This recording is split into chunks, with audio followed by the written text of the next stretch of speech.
Staff, let me know when I can call the meeting to order. Okay. I will call the Groton Utilities Commission / Water Pollution Control Authority meeting for May 20th, 2020 to order. Meeting is in the City of Groton Municipal Building and via Skype. Commissioners Duarte is present. Commissioner Scully is present. Chairman Hedrick is present. Commissioner Zuliani, are you back online? Okay, Commissioner Godley, are you online? So we do have a quorum. We are missing Zuliani and Godley at this point. I need a motion to approve the regular meeting minutes of April 15th, 2020. So moved. Moved by Duarte. Second by Scully. Any discussion, additions, deletions, changes?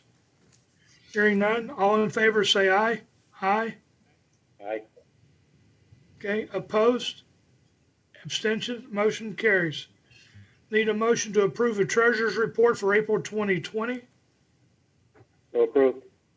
Second. Motion by Scully, second by Duarte.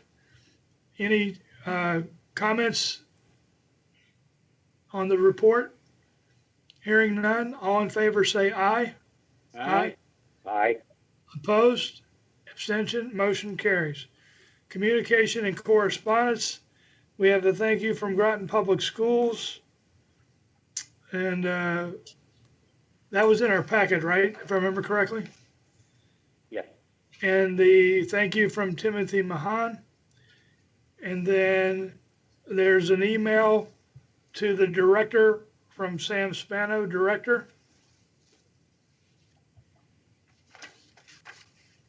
Oh, do you want me, hold on, I can put that on the screen. Well, is that the email that I have, or was this a separate email? I believe it's the one you have. Okay, it is on the screen. I will read it. This is from Sam Spano, 300 Thames Street.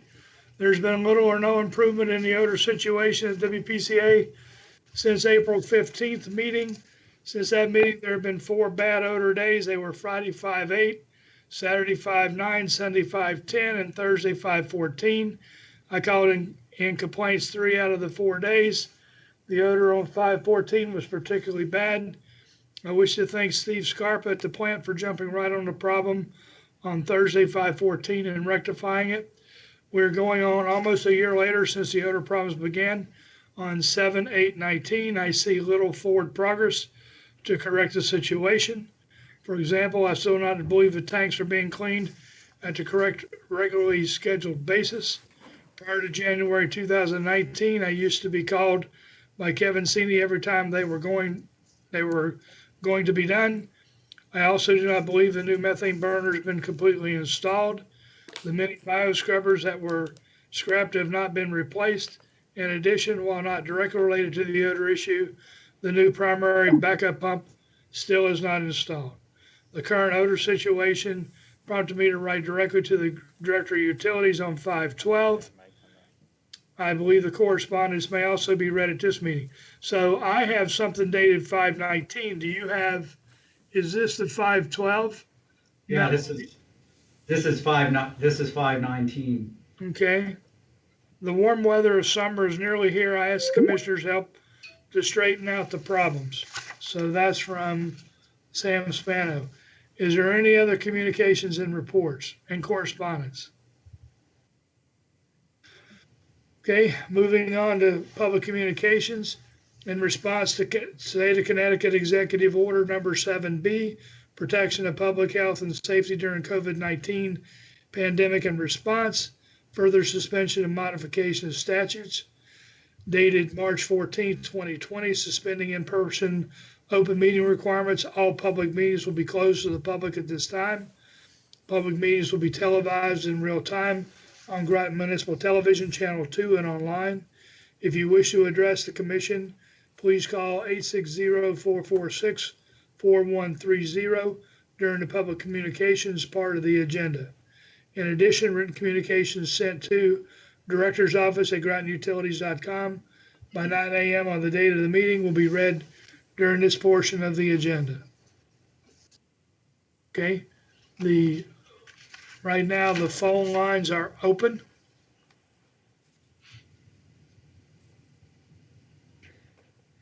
Commissioner Godley has joined as well. Thank you. Let the record reflect that Commissioner Godley has started the meeting.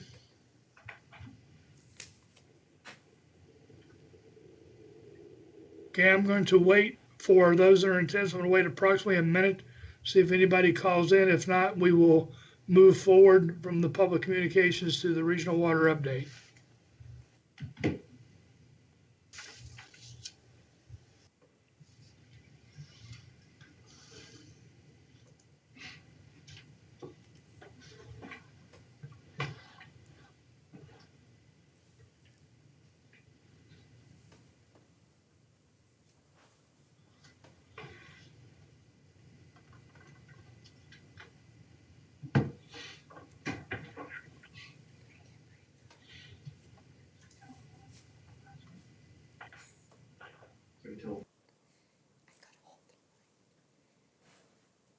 Who wants?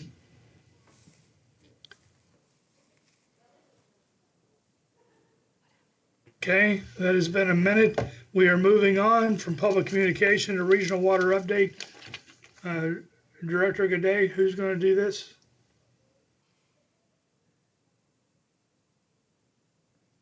Regional water update staff? Sorry, we were muted. No update.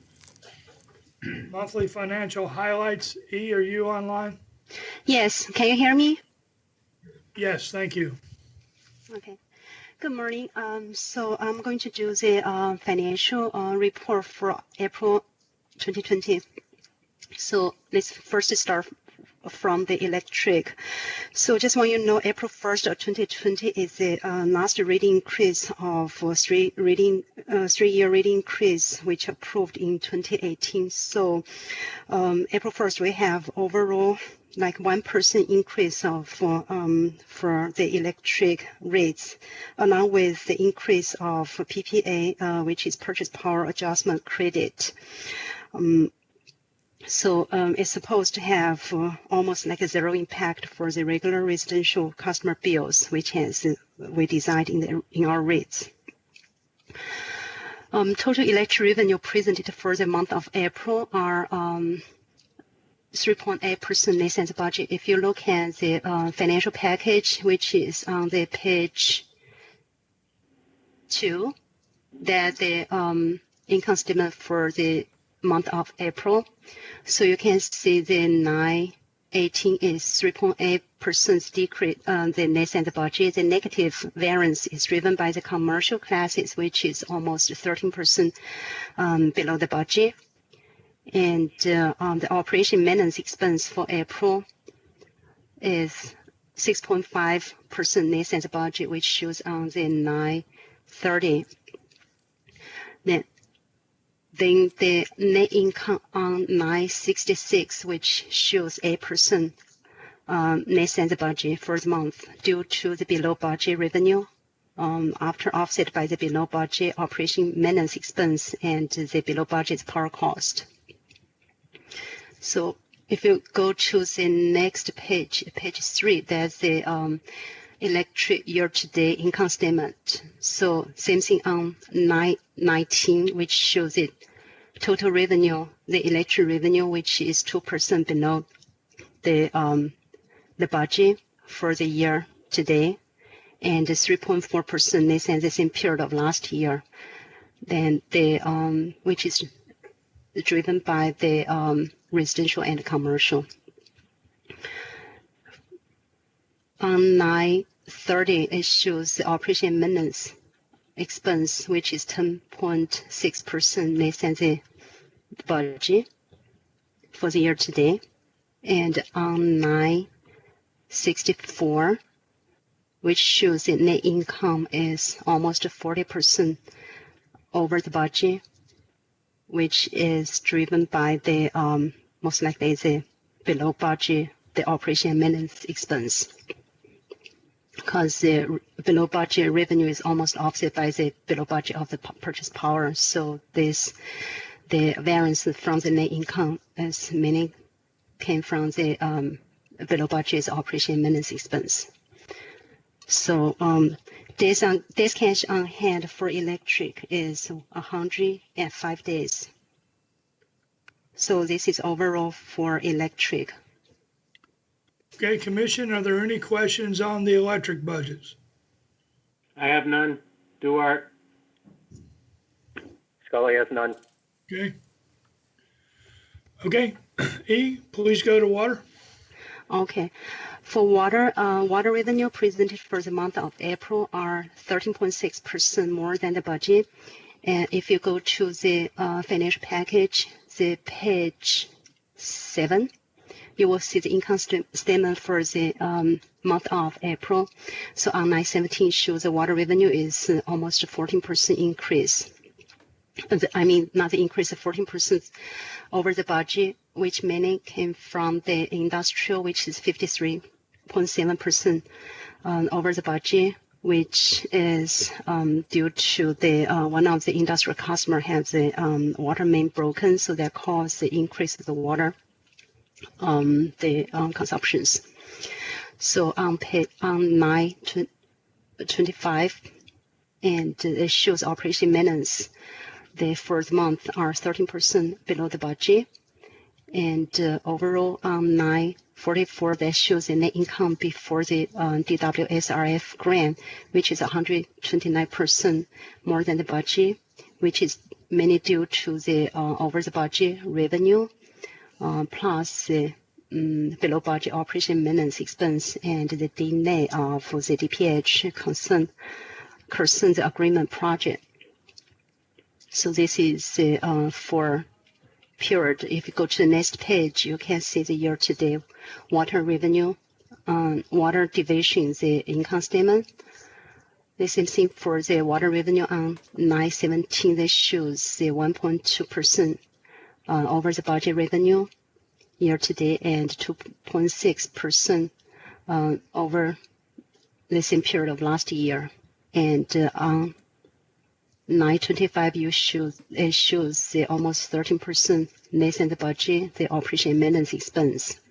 So if you go to the 9/44, it shows the net income before DWSR grant shows almost 170% the over the budget. The positive, the variances came from the over the budget, the revenue, plus the negative, plus the below budget operation and maintenance expense and the delay of the DPH, the project. So we have almost 1.9 million on the over the budget net income before the grants. So for this cash on hand for water is 104 days. And one more thing report for water is as end of April 2020, the total of 41.4 million has been incurred for the water treatment plant project, and the total 40.6 million has been received from the drinking state revolving loan fund, and including almost 11.3 million from the grants and 29.3 million from the loan.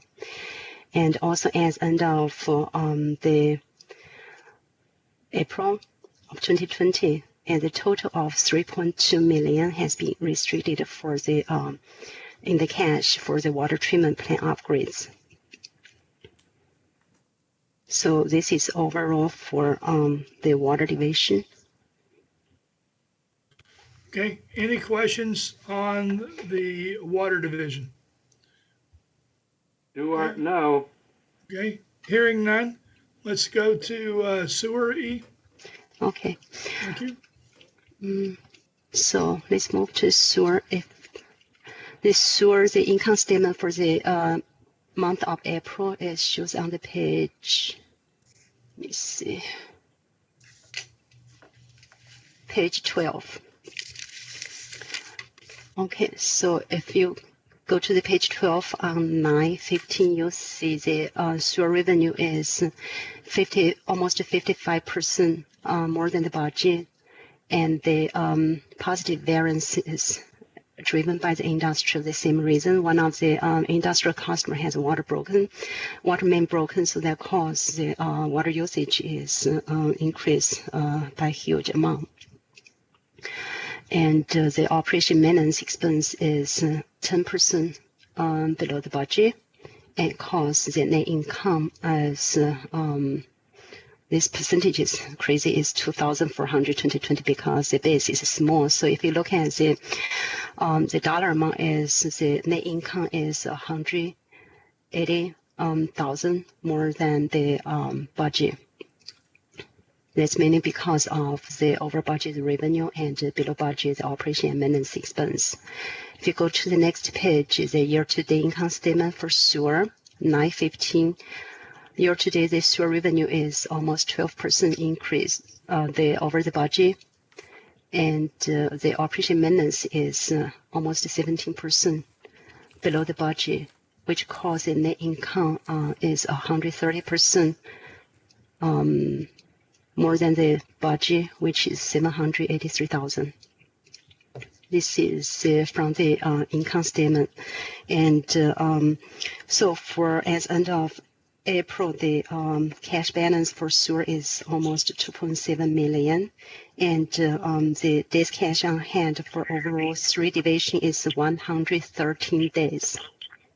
This is overall for sewer and the geofinancial, the three divisions. Okay, any questions on sewer? Hi, it's Jeff Godley. Just one question. Mm-hmm. If the manufacturing customer had the main, can they ask for a rebate or a refund or anything, or is that one it's done and they can't get any money back? I will refer this question to Tina, the customer service manager. We don't forgive any water, but sewer, absolutely they could. And it kind of depends on the dollar amount. If it falls under a credit back of under like $5,000 towards a sewer, as long as they provide the proper paperwork so that it was repaired, then we would actually refund it. Once it falls over 5,000, that is something that I'll absolutely bring to the commission and have them approve it once we get all the paperwork and everything. So it's possible that these numbers could change if they decided that they wanted to have a rebate or something. A forgiveness, correct? Forgiveness, correct. Yes. They no, correct. Yes, I'll leave it there. Yes. All right, As long as they thank you. follow all the rules and regulations. Yes. Of course. Yeah. Thank you. Anything else on sewer or on any of the other budgets? Okay, we'll move on. Thank you, E. Thank you, E. You're welcome. We'll move to projects initiatives update. The first one is operational update, COVID-19.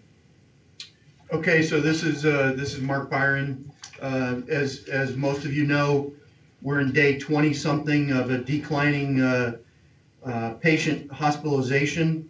I think we're in day 23 or 24. And as a result of that, the state, the governor has declared that he is opening parts of the business community as of this morning, including malls, retail, and other things. So as a result of that, we here at Groton Utilities, we have had, half of our staff, our bargaining unit staff on standby at home for the last 7 or 8 weeks. This morning, we met and we informed the unions that we would be coming back to work on the 26th of May. So we have a come back to work plan, which everybody, all of the GU management, including the mayor, have seen.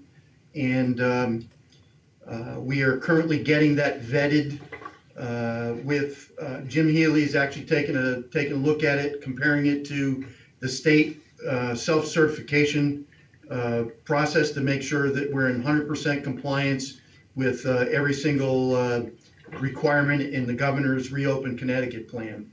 So that's going on. And to date, we have had no one in Groton Utilities that has come up positive for COVID. We do take daily attendance and we reconcile every person that is out on a daily basis, and we have had nobody positive and nobody out sick from COVID to date. So any questions for me on that? I have none, Mark. Thank you. This is Duart. Thank you, sir. Okay, moving on, customer service, updated customer service hours. Tina? Just quite a quick update on a couple of things. One of the things when the COVID had started, our customer service hours were 6 a.m. to 6 p.m. And then obviously we continued to stay open until 7 on Thursday. And spreading the customer service staff across those hours. What we started to notice is that during our peak times that I needed the support, and the way the hours were being fluctuated, we couldn't get or continuous the coverage we needed. So we actually cut the customer service hours back to 7 to 5:30 across the board, Monday through Friday. And then we are also still open in 8 to noon on Saturdays. This has absolutely helped us to ensure that we have the staff in the afternoons where it seems to be the busiest, and being able to support our customers. Surprisingly enough, people are moving. I did a quick comparison of our May moves compared to last year, and we're right in sync. So I guess the plus thing is people are still moving from apartment to apartment and buying houses. So that's good news. Does anybody have any questions on that before I go to some accounts receivable stuff? Well, yeah, just in case this runs off, Tina, this is Paul Duart. Has that certificate problem been solved? I tried paying my bill, couldn't even get through to GU because it told me that the certificate was a problem, and that was that. And when I called certificate? they told me that they thought there was a button on that screen that would bypass that and still get me to the website, but there wasn't. All I could do was hyperlink back to my homepage. I got it. We have not heard one single customer having any issues with making payments. Oh, so about it on the other side, because I called them and they told me they were aware that the certificate ran out and they were trying to do something with it, get it fixed, but I had to wind up using the pay over the phone option because there was no way of getting through. And I was on phone with you folks. When was this? Well, I paid the bill on Monday. Okay, I'll call you after. I want to step It through was out all weekend. I tried paying on Friday, and on Saturday, and it was down. It was down still on Sunday, and it was down on Monday. Well, let's take this offline. Yeah, I just wanted to find out if we can answer the question about the certificate right off, then that's fine. We'll move on. Right, we'll resolve it, and then if we need to put out any information, we'll let people know. But I don't know that we're going to resolve it during this meeting. So No, I don't think we will. It's just an awareness thing, Keith. Understand. Okay, thank you, Commissioner Duarte. Tina, continue on. With our accounts receivables, one of the things I think is important, and I've been actually tracking by category, and just so that everybody's aware, with Groton Utilities, our categories basis what type of customer it is, if it's a residential, if it's small business, large business. That's kind of how our customers are laid out. And one of the things that I've been doing and tracking is daily been going through and running category reports for Groton Utilities. And then also tracking our AR as we go every single day, tracking what's current and then 31 to 60, 61 and going out. One of the things that's really important before I start kind of explaining a couple of things is just please remember that our AR bounces all over the place. Because of the fact is that we bill we bill at 12 different bill cycles throughout the month. So it can bounce a little bit day to day. And one day we could be looking at 11%. The next day we could be looking at 24%, because it all depends when a customer is billed. And certain bill cycles are larger than other bill cycles, and certain bill cycles have more commercial than residential. So that's important to just be aware of. Right now, we are sitting roughly about 22% of our AR is between 31 delinquent to over 90. And here's a perfect example that yesterday it was 12%. We billed 2 cycles yesterday, so that's how easily it can swing. Our AR, our delinquent between March, April, and May for the 20th of May is in sync. We're only like 2% fluctuation between this time last month and this time in March. Where our biggest category, or where the largest number of delinquency outside of residential, obviously, is our small general and our medium general, which that is where most of our hotels fall. Our smaller businesses, the hairdressers, the gyms, stores that are unable to be open. That's where our biggest concentration of the larger delinquency is falling. We have actually started calling the commercial customers. We started at the end of last week, contacted them, asking them, are you open? Are you closed?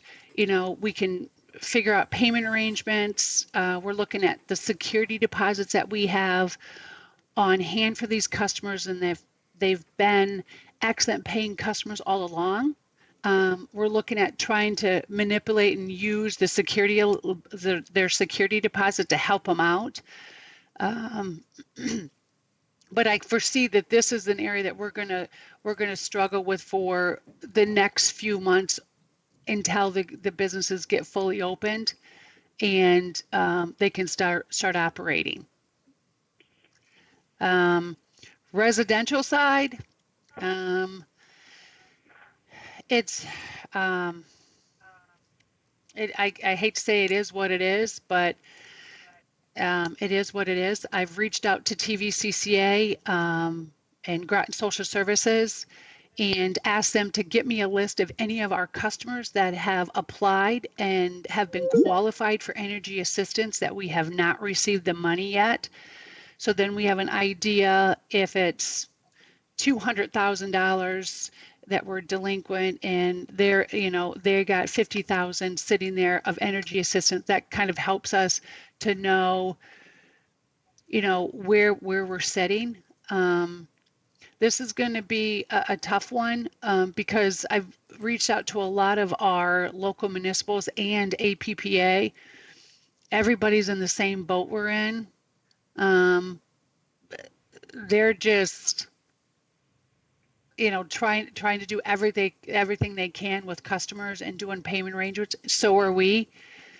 But if the customers don't have the income coming in, they're not going to pay their utilities because they know we can't shut them off. So that's kind of where we stand as far as our aging. Okay, thanks. Any questions from commission?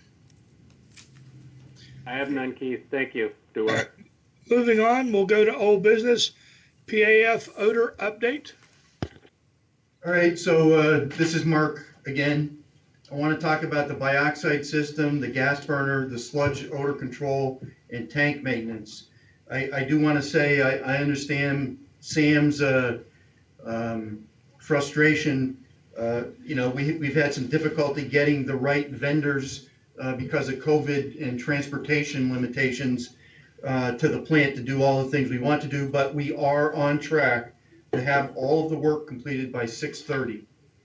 I want to just say that up front. On the bioxide system, we did install the vapor link in the manhole, and we're monitoring the hydrogen sulfide in the sewer system. The Plant Street pump station, the bioxide in the old tank was pumped into storage holds, and the old tank was moved. The new tanks are delivered to the Plant Street pump station and East Slope on 5/18.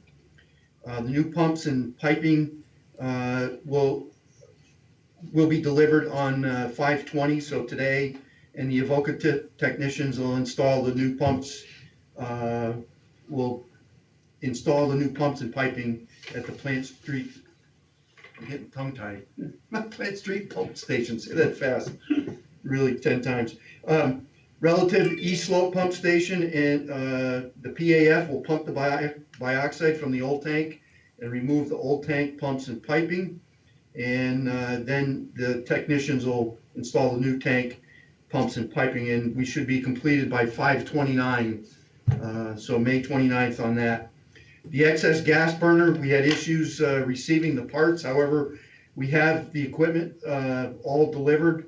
Now it was delivered completely on the 4th. We issued a PO for New England Pump and Valve to install it. New England Pump and Valve is on site. They were on site yesterday with a crane to put the new gas burner on the roof of the digester building and to remove the old burner and install. We do have a little bit of wiring to do, but that should be completed by the 29th as well. Concerning the sludge odor control system, the Evoca technician was at the plant yesterday to evaluate whether we should use a chemical to remove the odor from the sludge or a carbon filter, and I don't have the results of that evaluation as of yet. On tank maintenance, so the primary tank number 4, the biannual maintenance was completed on 5/11. Primary tanks 1, 2, and 3, the biannual maintenance will be completed by 6:30. The chlorine tank chamber will be taken down and cleaned the week, well, it was actually cleaned this week, the week of 5/18. And finally, the final and aeration tank maintenance will be started once the primary tank maintenance has been completed. So again, our commitment was to try and get this done by summer, understanding there's been, some delays and some blips here. We have looked at the processes at the PAF, and we've gotten some recommendations on how to hook up hoses and vent hoses, for example, when they're pumping into a tanker, and we've taken that. There are some other suggestions that Kevin Sini has given us, and we're looking through those now. But all in all, we continue on working the plan as we talked about, and trying to get this whole thing put to bed before summer arrives. Any questions on PAF odor? Thank you, Mark. Oh, thank you. Okay, hearing none. PCB update. All right, I have that as well. Actually, Ray Valentini, you might have the latest and greatest, but we've been working with Kim Tiza from the regional EPA office in Boston. Ray and Paul Muniz, our consultant, have been in touch with her almost on a daily basis, clarifying and answering any of her concerns to make sure that we're on course to get the approval from EPA to continue on with the remediation in the water treatment plant. We had a glitch in she wanted us to email some huge files, and we had a problem getting those to her. And Ray, you can speak up. I know you were working on that yesterday and the day before. If you have a more up-to-date status. Sure, this is Ray. We did answer her questions and we got her the files that she needed from, it was a Stantec report. It was too big, so they had to do some compressing, and we got that to them. It was a report from April 12th, 2019, but she just wanted to use it for a reference. We sent her tables. We hope to have a conversation with her by Friday we should be real close with this part. And then when she wants to go over the next phases, which are the 5 to 10 year plan, and we are working on the soil, and the soil will be going out maybe Friday with our testing and procedures, so she can start looking at that too. Thank you, Ray. Okay, anything else on PCB? All right, electric vehicle charging stations?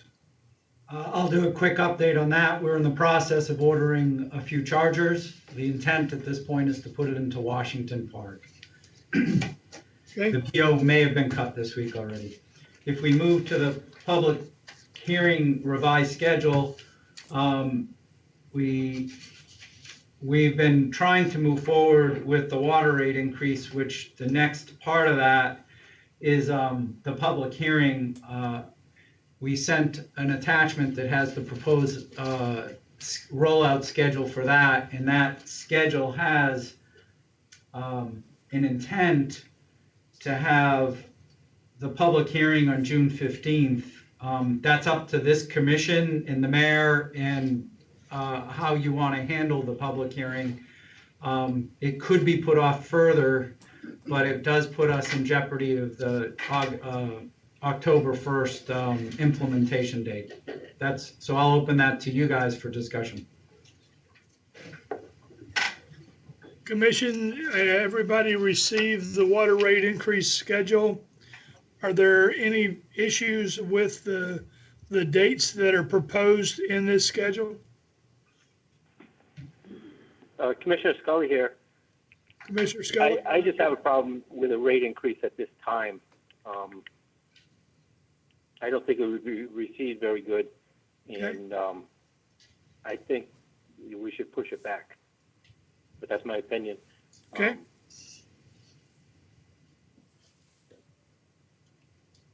All right, other commissioners?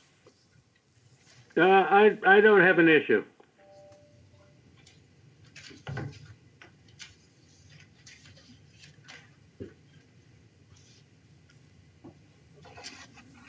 Okay, Commissioner Gott?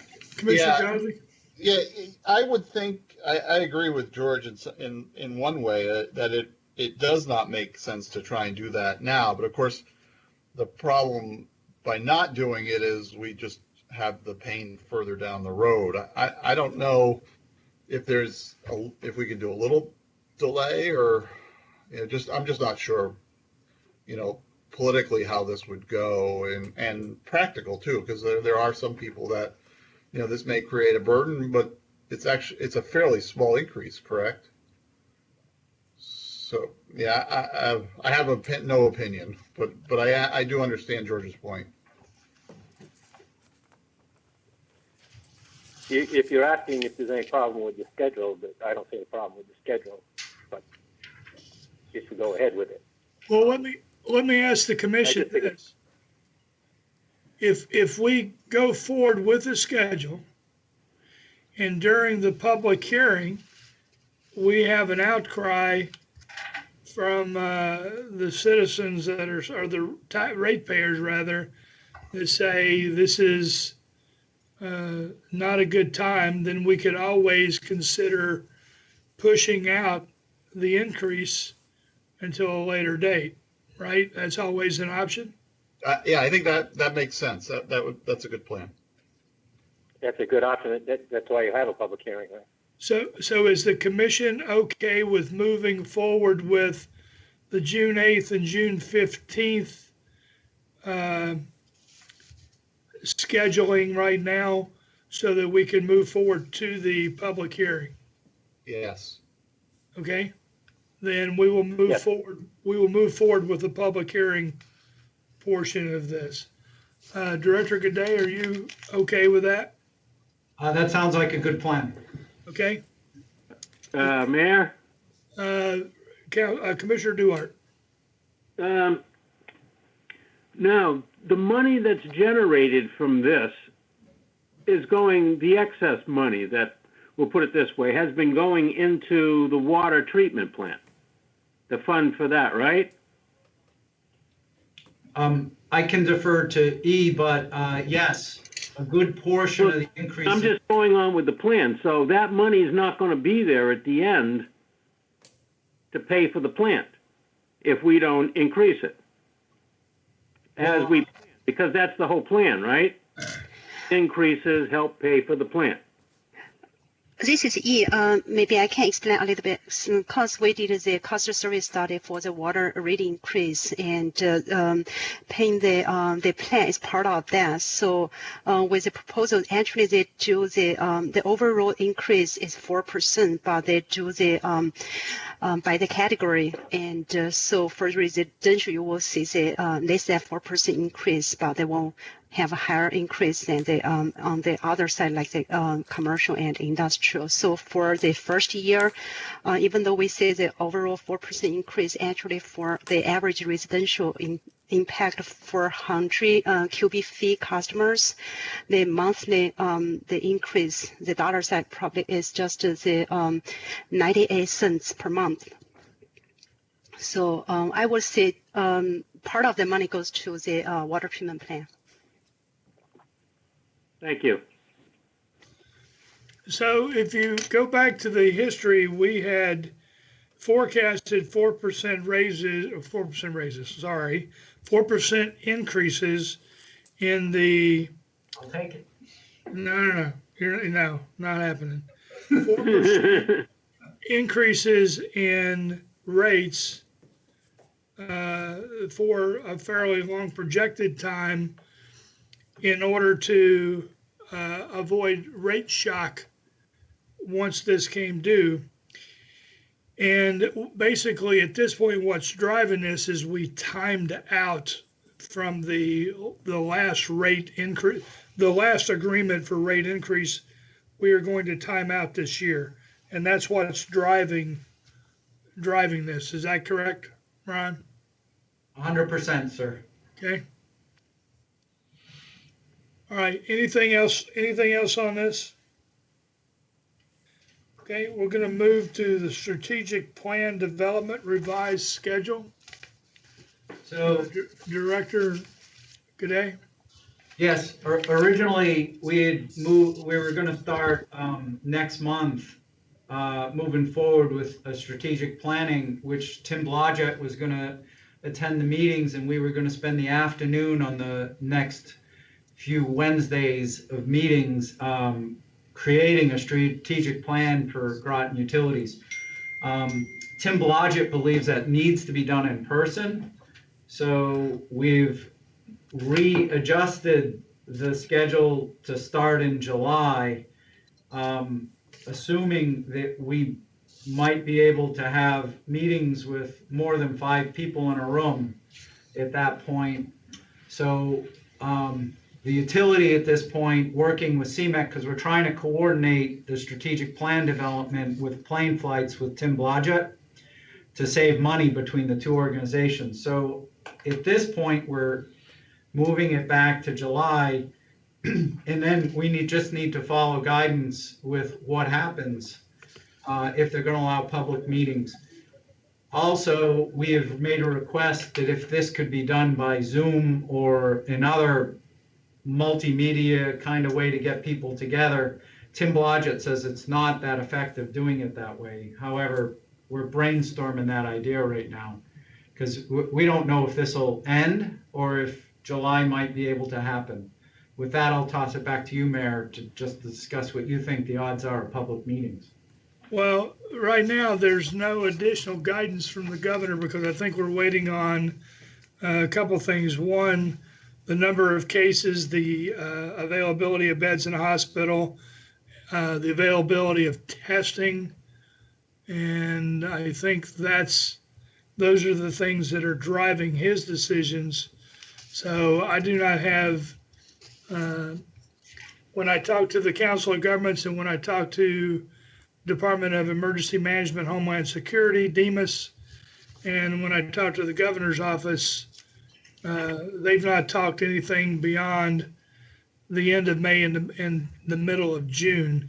There is a conference call that I'll be making today at 5 o'clock.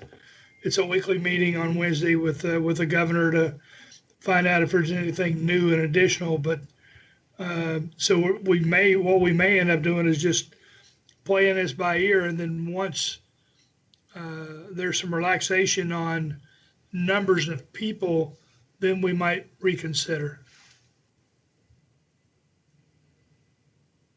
Did that help? Yeah, with that, I'm just showing the anticipated schedule for that, and we'll play it by ear, kind of, and update everybody next month. Okay. All right, we will move on. We'll move on to new business. New business, I will need a motion for GUC WPCA-2020-5-17, consideration and action to authorize Groton Utilities Management to approve the low bid and enter into a 3-year sludge management contract beginning July 1st, 2020 with Harry H. Stone & Son Incorporated, 313 Main Street, North Southbury, Connecticut, and issue a purchase order in the amount not to exceed $120,000 and no cents for transportation and disposal of liquid sewage, sludge, and scum from the wastewater treatment plant to be paid from funds available in the proposed FY 2020-2021 sewer operating budget. And furthermore, that the city council be appraised of this action with the recommendation that it concur. So moved. Second, Jeff Godley. Moved by Commissioner Duarte, seconded by Commissioner Godley. Is there staff discussion? Ray, do you want to do this one? Okay, this is Ray. We went out to bid. We received 2 bidders. As you know, Synagro has been doing our sludge for a long time, and they sent us a letter, said they were going to stop as of July 1st, so that's why we went out to bid. The low bidder is doing the towns and a lot of other towns in this area, so feel confident that they'll do a good job, and they came in with the lowest bid. Okay, Commission, any additional discussion? Hearing none? No. Hearing none, all in favor say aye. Aye. Aye. Aye. Opposed? Abstentions? Motion carries.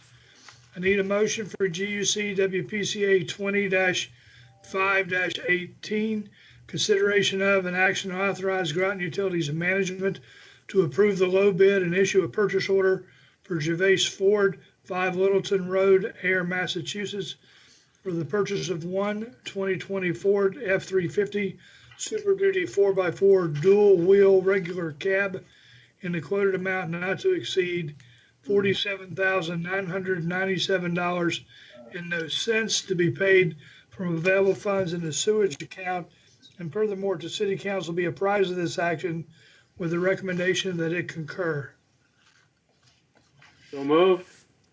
Moved by Duarte, Second. seconded by Scully. Discussion? I have a question. Does this truck have the till body and the boom on it for that price? This is Ray, George. Yes, it does. This is Ray's truck. Wow. Including the boom? Including the boom. Wow. Get a good price. Yes. Yeah, Okay. good price. Any other discussion on this? Okay, hearing none. All in favor say aye. Aye. Aye. Opposed? Abstentions? Motion carries. I need a motion for GUC WPCA 20-5-19, consideration of an action to authorize Groton Utilities Management to approve the lowest bid that meets specification and authorize purchase order to the James A. Kiley Company, 15 Linwood Street, Somerville, Massachusetts, for one 2021 Freightliner M2-106 boom truck outfitted with Terex boom in the quoted amount not to exceed $264,977.00 to be paid from funds available in Electric Division Vehicle Replacement Fund, and furthermore, to City Council be apprised of this action with a recommendation it concur. So moved. Motion Duart, Second, second, Commissioner Scully. Scully. Oh, Scully. Thank you. Staff, discussion? So I just would like to introduce Vern Page as our new manager of operations on the electric side, and ask him just to speak to the truck. Hi, we decided to go with a Terex boom because we're having so many issues with Alltech. We decided to go with another company and see if we have any better luck. In the Freightliner trucks, we seem to be getting good service, and they've been very reliable for us to run. Now, this is a replacement vehicle, Yes, it is. and what are we gonna do with the other vehicle? Was it a trade-in or a bid? We send it to auction. Well, that's the question. Is it gonna be traded in or are we gonna auction it? Auction. Okay, so we'll be auctioning it, okay. Is there any additional discussion on this line item? yeah, I had Scully here, questions on Scully. the boom. So, Vernon, is this a side-by-side or a boom over boom? This is a squirt boom truck. Oh, it's a squirt. Yes, to replace the old 68.8. Okay.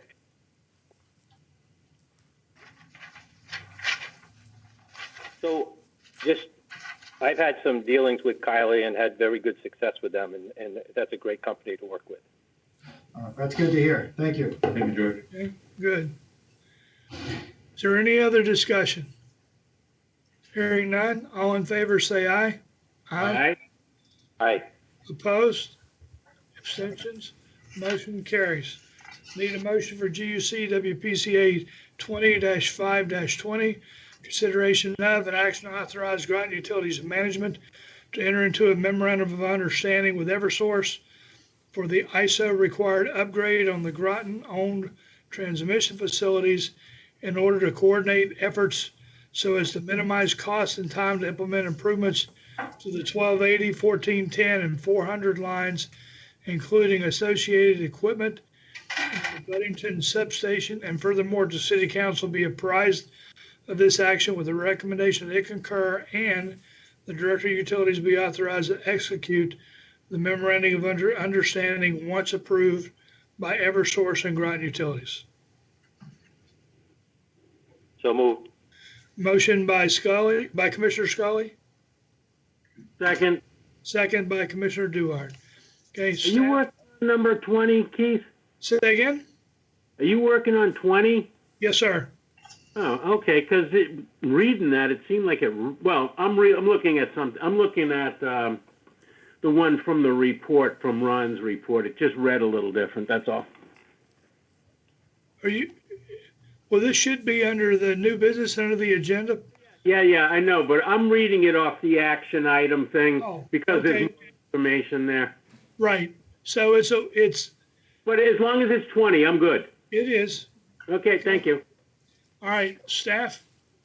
So with this, we're going to go through the PowerPoint presentation that was attached, and because it's an introduction for this one and the next action item, which is a request for borrowings of order of magnitude of $15 million. So with that, I'm going to turn it over to my name's to Randy. Randy moved from operations in over to engineering in the electrical group. So I'm going to congratulate him for being manager of engineering at this point.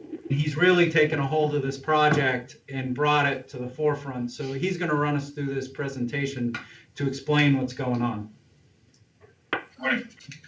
So some of you may have heard about the transmission system in the past and how we sort of partner with Eversource or CLMP back in the day, and CMEC as well, obviously. So this presentation will go through kind of what's been going on the last 3 or 4 months. It's really accelerated. So let's go through. So who's got control of the slides? Okay. So transmission line substation infrastructure. We've got Buddington Substation, which is our primary substation in Groton. We've got 3 lines supplying power to us. The 1280 line is 115 kV. The 114 is a 115 kV, and the 400 line is a 69 kV. We've got 1.7 miles of transmission lines that we own, and they're currently on wood pole structures. Some wood pole structures from Buddington to Groton Ledger Town line of that 1.7 miles are shared, meaning that the 400 line at 69 kV and the 1410 line at 115 are on the same structures. It's an H-frame structure. George Scully, I'm pretty sure, is very aware of that. So transmission lines and substation bonding costs. We've got preliminary costs in the 114 line and 1280 line costs came from Eversource as an extension of what their cost would be for their lines. And then there's substation costs and the 400 line upgrade costs that are the lion's share of that $15.2 million. Tell them how good this is for Groton. I mean, this project is one that Brian Roach had and was fighting for years. 20. Len said there's a 20-year plan, and this has come full circle. It was in a 10-year plan discussion. That plan and discussion ended, and then they started another plan for 10 more years, and this is probably toward the end of the 10-year discussion where they're going to approve the upgrade of the 69 kV line to 115 kV. So you can continue. Next slide. We'll show you how good it is in the next couple slides.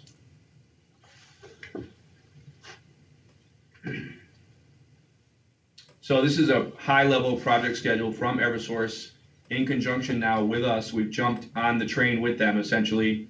They're going about 45 miles an hour, and we're at 0. So Horton Cove, which is located in Montville, on the Montville side of the river, the Thames River, has 4 or 5 lines that all coincide on structures at what they call Horton Cove. The fall of 2020 is when they want to start phase 1 work on the 1410 line at that juncture. They also want to work on the 1465, which is Mystic Aquarium, which is an extension through the substation of the 1280 line.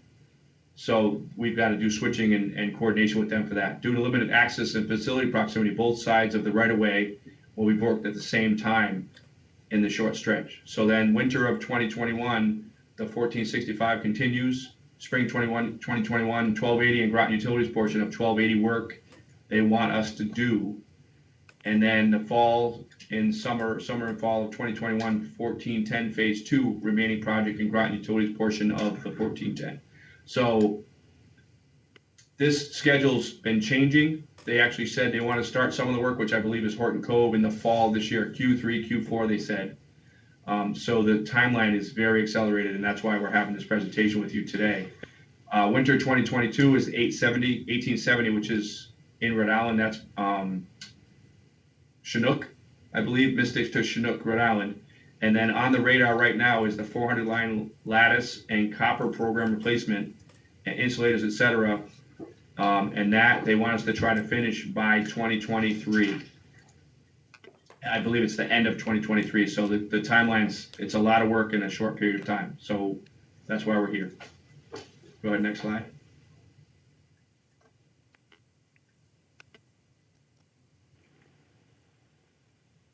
Okay, so this is a map of the areas. Far right, you can see Chinook, right? So that's Rhode Island. And then in the middle of the page, down the very bottom, is Mystic. And then to the left, there's multicolored areas. That is Uncasville / Montville. And that's where the lines come into. So Buddington is bottom left a few inches to the right, maybe 2 or 3 inches to the right. It says Buddington CMEC 16L. So the reason it says CMEC is that CMEC is the market participant. They are the signing of the documents for the transmission system and for all of the partners that belong to CMEC. So in the market where we buy energy, the name is CMEC, and we are partners of CMEC. So at that green line that crosses, I believe that is a town line or something. There's a flat line right there. What does that say? Oh, 2021 work. Okay. But then there's Whipple Junction, which is a tie point for the 1280 line where Mystic connects onto the 1280 line. That is in our jurisdiction on the Groton Utilities part of the transmission lines. That is what they call a 3-terminal line.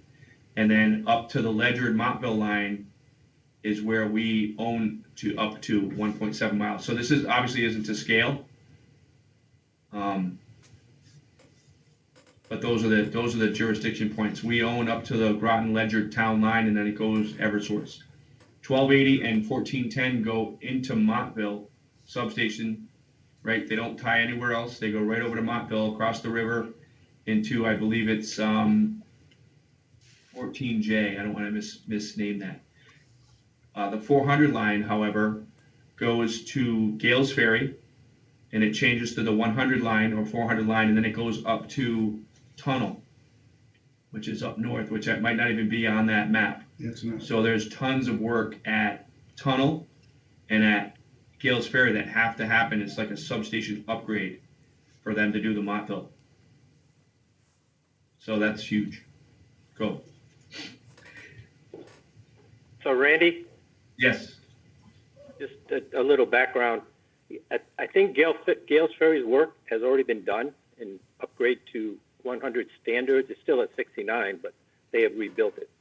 Okay. And I'm told they that have there's rebuilt their relaying and they whatnot. have rebuilt the river. Okay. Okay. Yeah, I remember that happening a couple years ago. They put new steel poles, et cetera. Part of this project right now, for our end anyway, is the 400 line bus. So that square right there, that is the bus 1 transmission side of the transformer. That will all have to come We're out. looking at the station. Yeah. Yeah, So all that will come out and be All that will come upgraded out. to 115. correct. We'll make it match. So the idea is to tie the buses. We'll have another 115 bus tie to put it on the PTF map. Right. And we'll build that structure to match the 1410 structure. I don't know how far you've gotten in your engineering design. Will you replace that transformer? Currently, That's I a don't dual- think the plan says to do that, but I know that we've got a 94 MVA sitting out here that's been sitting for 20 years. Correct. I don't know And that the 1X transformer is it's a dual winded transformer. I think it is. that can be. It can be used. So you could end up. Yeah, we're gonna look at a holistic view. We want to make sure that we don't undersize because there could be future load increases. So that's just in a nutshell. That's the physical part that has to change. We've got to do breakers, relay, switches, et cetera. All that stuff has to be upgraded to 115 spec. We just replaced a 400 breaker and it's not a 115 breaker. It's a 35 kV breaker. So there's relaying, et cetera, in the house that'll have to all be changed for the 400. We've got some stuff from I believe the 70s. George, were you here for that? So we've got some single phase Maybe. electromechanical breakers. All right, so GU's obligation to perform the upgrades. We technically don't have a choice. So CMEC, on behalf of its members, including Groton Utilities, has entered into a transmission operating agreement, TOA, with ISO New England, who's the independent system operator for New England for all transmission in Connecticut and Western Massachusetts. The TOA grants ISO New England the operating authority over the New England region transmission system.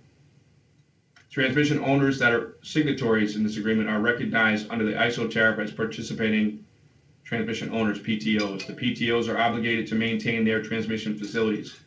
So not only is it to them, but to NERC. So NERC, a lot of this is being regulated by FERC and NERC now.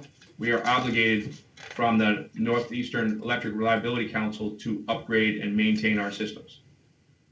So this is the money part. right? So we're on slide 7 right now. Okay. So I'll start this slide, but if Ron or E want to jump in from the financials. So the return on investment would be $1.21 million. And I don't know, the middle column, I think, is current status. So basically, what's going to happen is the project's being estimated at $15.2 million, worst case. We're going to make a request to be able to borrow those funds to invest into the system. The way the transmission system runs is that for the 1.7 miles of transmission lines we own, we will earn at least an 8% return on investment on that investment.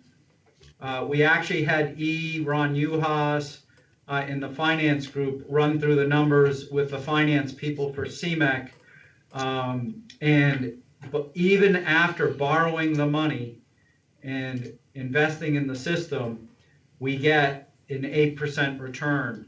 And the loan, we can estimate the loan is going to be 2 to 5%. And on top of that, we get all operations. Like if a substation guy spends his time maintaining or performing work on the system, we're reimbursed for that through the system. So it's highly advantageous for a utility to own transmission facilities. E, did you have anything, or Ron, did you have anything to add to that? This is E, and I will jump in just to give a very simple explanations on these slides. So this is slides actually calculated, prepared by, helped by the CMEC, and they have that they called the revenue requirement report filled out and sent to the ISO for each utility members to calculate how much the return based on the transmission, the facilities each utility company owned, and that's kind of calculated return for that they maintain and own that the transmission portion.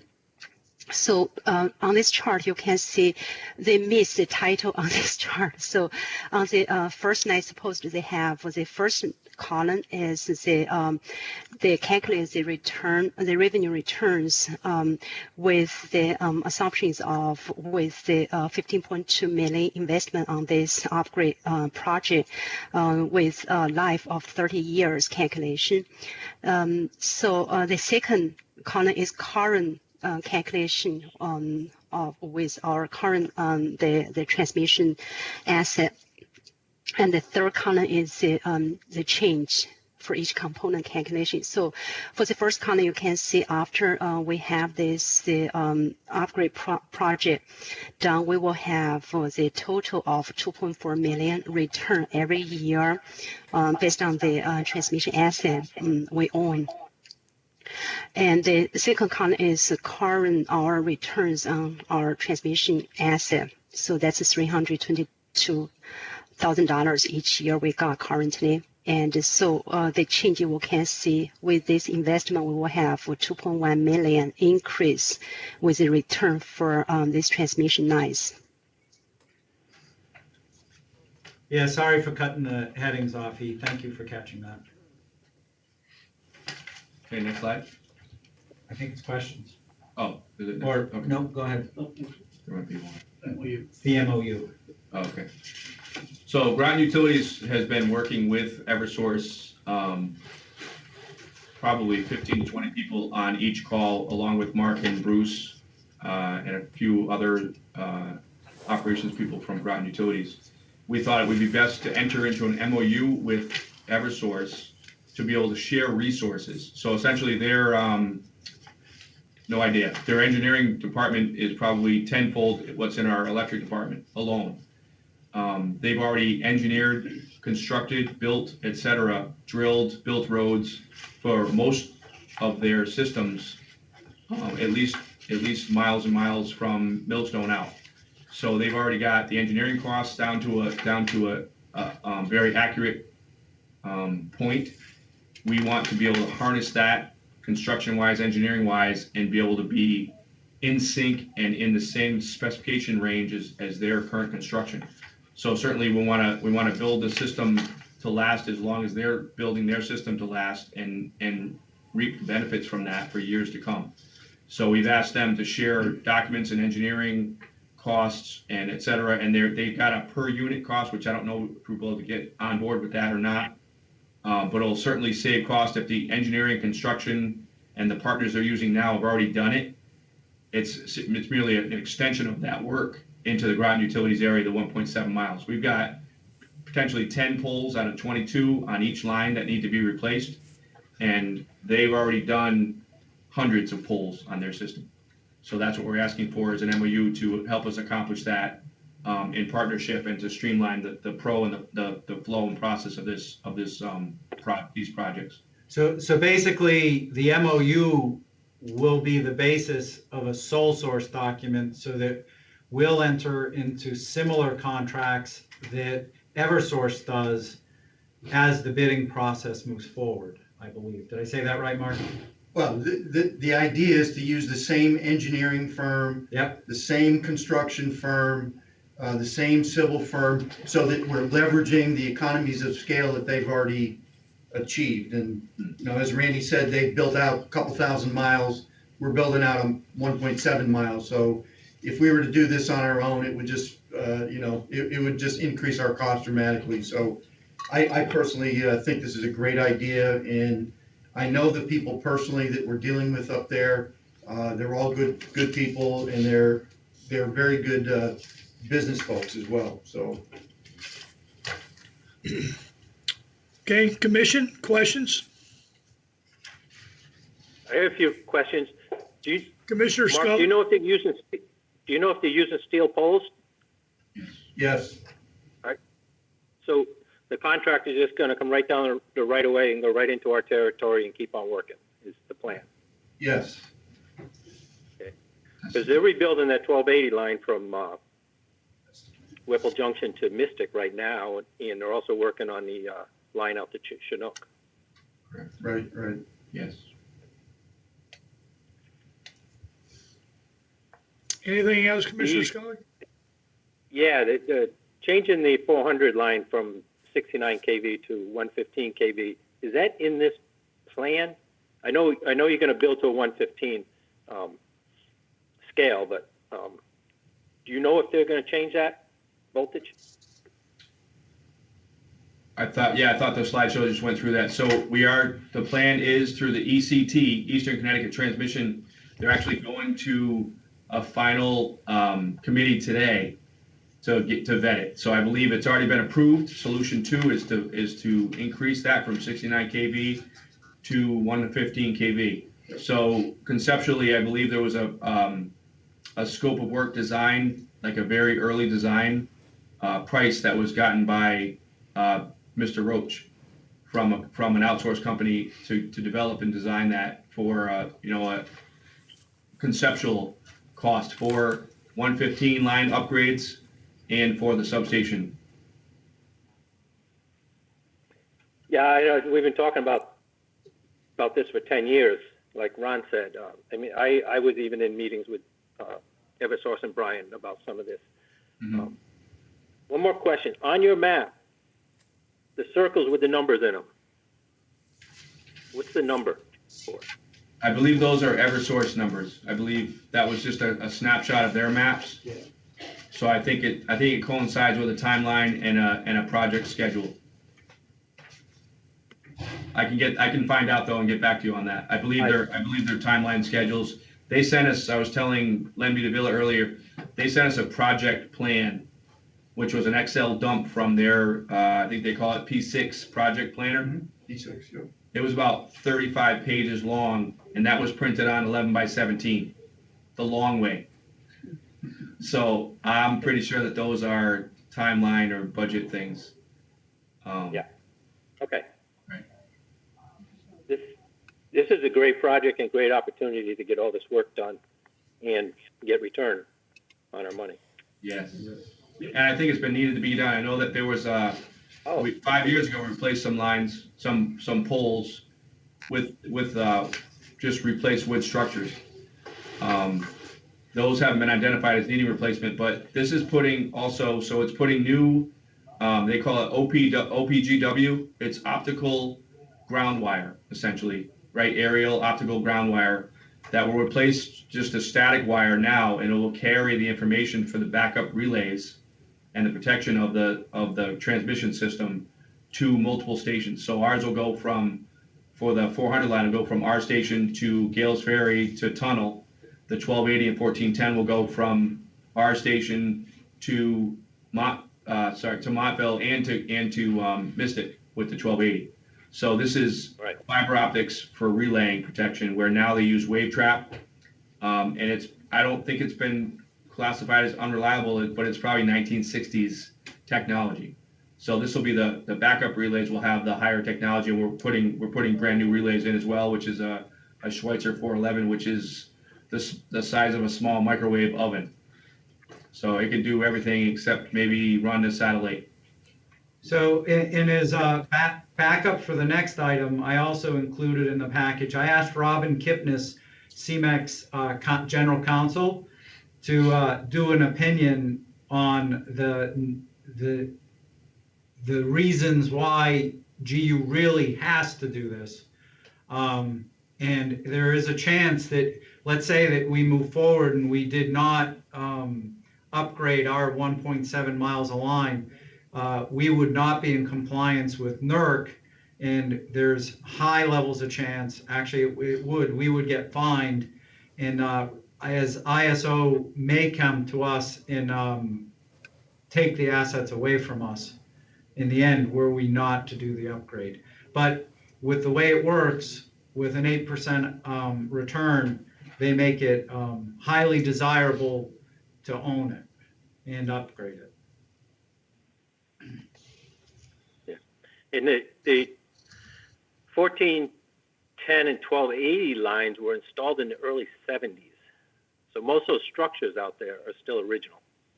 So they do Correct. need to be replaced. It's a much needed, yes, I agree.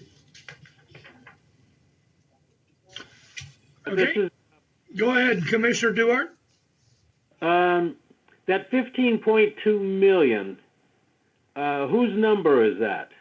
Is that Eversource's number? Yes, so the 1410 and the 1280 lines, they did a conceptual walk down, and they used their numbers that they currently use for rebuilding their system. And based on their findings of about maybe 10 or 11 poles on each 22 structure right of way, they identified that number. So they've already got, like I said, their pricing is essentially cookie cutter for civil, drilling, engineering, etc. And they just use their cookie cutter numbers to generate ours. And they have a range of minus 25% to 50 plus 50%. So we put in the high numbers just in case there are changes, etc., that need to happen down the road. And then the remaining part is the 400 ECT. That estimate was done in 2018. So we used the high number. On the 400 bus area at Buddington, Yes, that has to be replaced. correct. Has that ground been tested? A PCB is going to be a problem out there? We will do all that assessment as part of that project. We will probably, Right. we're talking about That incorporated in any part of the contingency for that 15.2 million? yes. Or is that just on the wire and the drilling and the poles and stuff like that? Well, I believe that, and I'm not sure, George can correct me if I'm wrong, but I believe Mike Fedoris, who's another one of our historians, he's been here 44 years, he said that there were some upgrades done to the 1280 line back, I believe, in the 90s. And we assessed that then. We also probably should be putting in containment, which would not be part of this upgrade. Well, that's what this will have to go. Will this require a new site plan? That's correct. Yes, we'll have to go to the siting council for anything we do in the station. So yes. Within that, at that time, I imagine, is when you'll find out whether or not. Well, I'm just trying to get away from the same thing we have going on at the water treatment plant. Right. So just for clarification too, the Place ISO tariff, that we own, if there's anything in it. the ISO tariff does not include our transformer or the containment within our station for the transformer. Okay, so that work we would have to pay for ourselves. That's correct. Okay, so is So there that a, substation, go ahead, George. Randy, did I just hear you say that the substation work is not in that 15 million? No, what I said was to upgrade the bus and the breakers, et cetera, to protect the transmission system is in that cost. Okay, Any site work and anything else inside the station that has to do with our transformer would be part of us. So there's a detailed initial scope document that we'll certainly review as part of this, but we've got, I think 2023 is where that work is planned for. So we've got some time between now and then to really thoroughly go through and make sure we've got every button. Yep. To that every button, does that work that we have to pay for at Buddington, can the project be completed without that work? That's my question. I would say yes. Yeah, okay.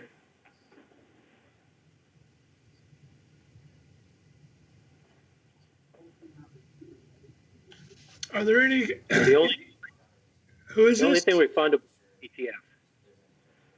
Correct. Anything beyond that breaker is going to be on us. Anything, correct, anything lower below that high-end breaker on the 115 side of the transformer will be on us, correct. So this is going to require investment from GU that will not be refundable for myself. I don't believe so. So We said anything, 2 years down the road. so let me clarify, anything that we have to do in the station to accommodate the line going from 69 kV to 115 is covered. Right.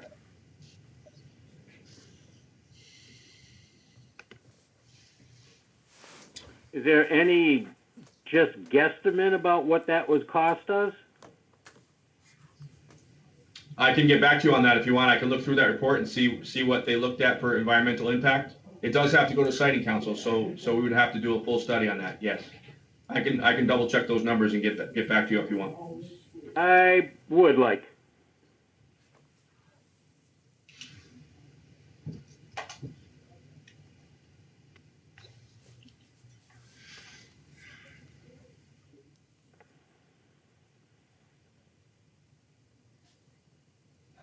Any other questions on this line item? Okay. I'm good. Go ahead. Who is this? I just said I'm all set. Scully. Okay.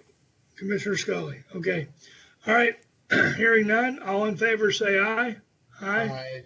All right. Aye. Opposed? Abstentions? Motion carries. Next line item. I need a motion for GUC WPCA 20-5-21. Consideration of an action to approve the proposed bond for the ISO required upgrade on the Groton owned transmission facilities for improvements to the 1280, 1410, and 400 lines, including associated equipment in the Buddington substation, with a total amount not to exceed $15,200,000.00, and furthermore, that the proposed bond fund improvement be forwarded to the city council prior to consideration by the city of Freeman. Okay, Director? The backup on this was the letter from council, and it's the same discussion. This is the borrowings, permission for the borrowings to support the MOU and the upgrades as discussed. So the challenge with this is I hear the sense of urgency in getting this project done, but right now, we're not going to be able to go to the bond council. We have to wait until later on, whenever they're finally doing this, because the only thing that they're looking at now are either bonding that is needed in order for municipalities to make short-term borrowing, or for capital projects that are directly related to the COVID pandemic. So this project, the capital projects that we talked about in the past, and other capital projects for the municipality are all on hold until a later date. So what about, this is Randall Supernaut, what about projects that are critical to electric infrastructure? No? Okay, never mind. Let it lie. All right. We'll just have to deal with that as we move forward. The idea is to put this into the queue. Understand? But I just wanted to make sure people knew what I knew regarding expectations and what I think reality is in this current environment. Absolutely agreed. Okay? Is there any, I don't think we had a motion on this, by the way. No, I was just gonna say, there's been no, all right, let's get a motion. I move it. Moved. Who is that? Godly moved it for it. Godly moved it. Who Scully seconded? second. Scully second. Scully second. So we have a motion and a second. The continue discussion. Continue discussion. say, Keith, I believe this is a good project, and I'll vote for the money because we're gonna get it back plus more.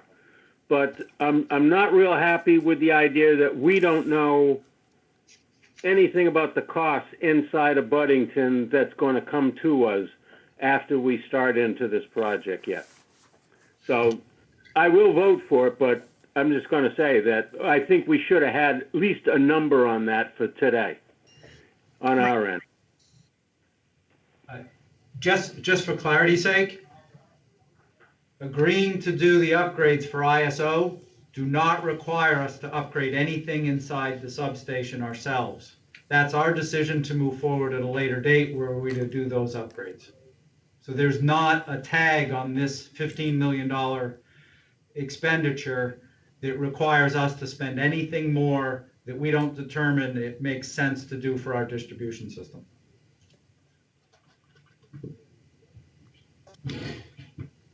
This is Scully. I agree with Ron. You could do this whole project and not do anything on our side of Buddington Substation. Correct. Thank you, George.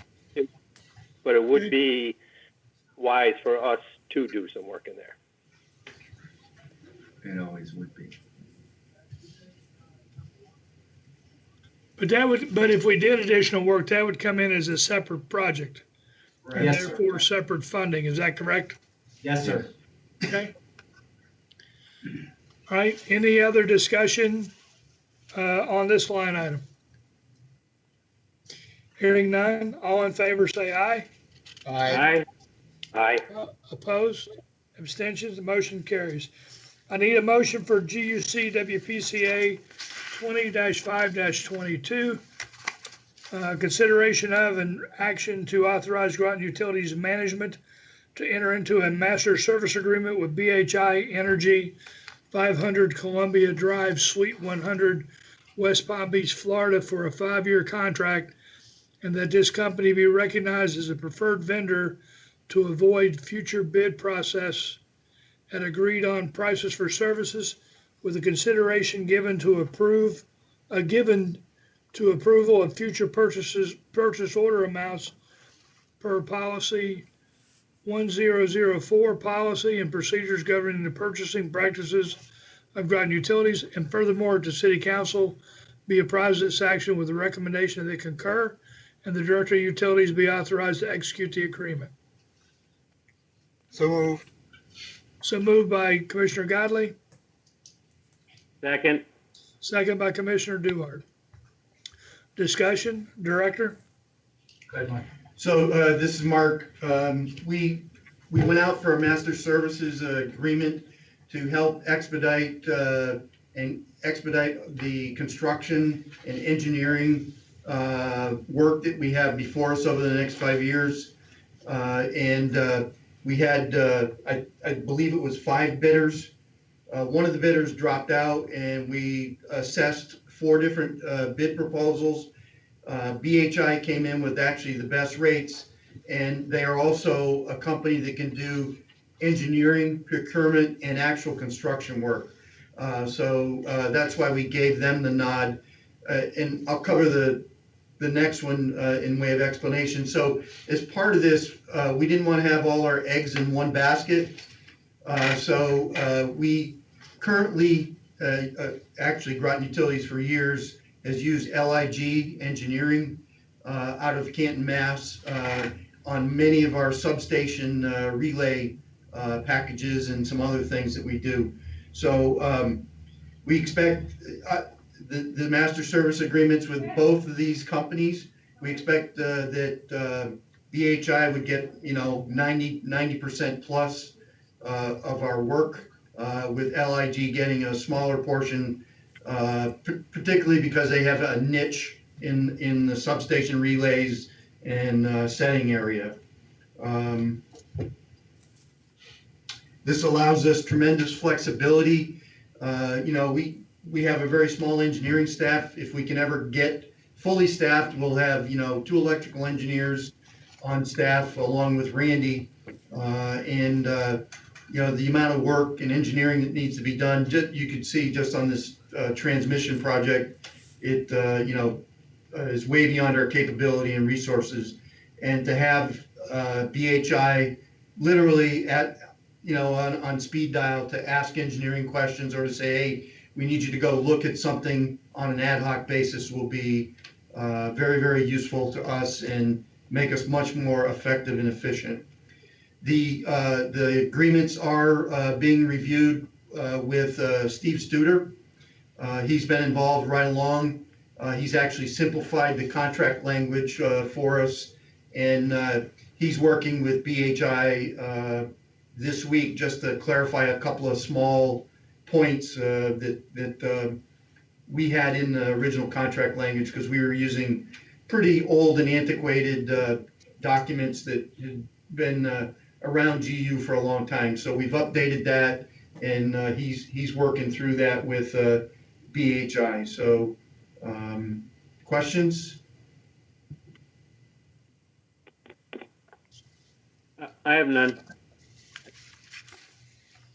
Okay, hearing none. All in favor, say aye. Aye. Aye. Hold, Wait, was there, I'm sorry, Mr. Mayor, who is it? Who is Scully, Commissioner Scully? I'm going to abstain from this vote because Okay. I work for BHI, or I did work for BHI for the last 2.5 years. I am currently furloughed right now. So I'm going to abstain from this vote. Okay. All right. Let me go back to the vote. All in favor, say aye. Aye. Aye. Opposed? Abstention? Commissioner Scully abstains.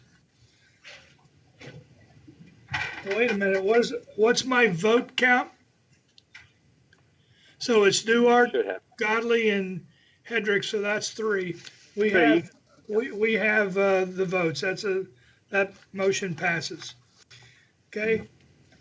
Next, the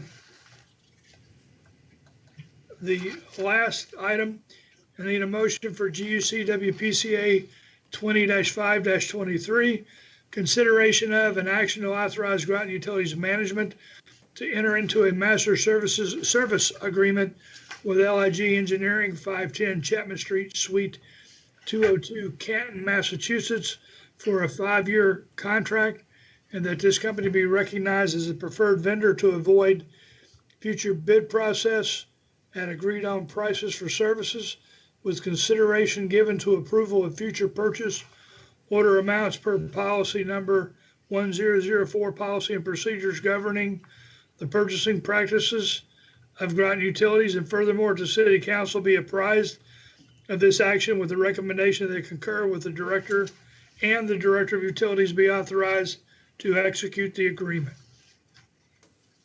So moved. So moved. Moved by Duarte. Commissioner Scully, will you change to a second? I will. Seconded by Scully, by Commissioner Scully. Discussion, Mark? As previously discussed, this was, LIG was one of the 5 bidders, and they have done a ton of work for Groton Utilities over the years. They're a small niche firm, and their rates were very comparable, so we decided to keep them on board since they had so much institutional knowledge about Groton Utilities substations in particular. Okay? Mr. Scully, Commissioner Scully? yeah, I just want to say that this is a great move. LIG has an engineer that works for them that knows the Groton system better than anybody. And Randy, I'm sure, will be picking his brain as working with him. So this is a good move. Okay. Is there any other discussion? Hearing none, all in favor say aye. Aye. Aye. Opposed, abstention, motion carries. That concludes new business. There is no executive session. I will take a motion to adjourn. So moved. Motion to adjourn. Motion by Commissioner Duarte. Scully, Commissioner Scully, you want a second? Okay, we have a second by Commissioner Scully. We have a motion and a second. All in favor say aye. Aye.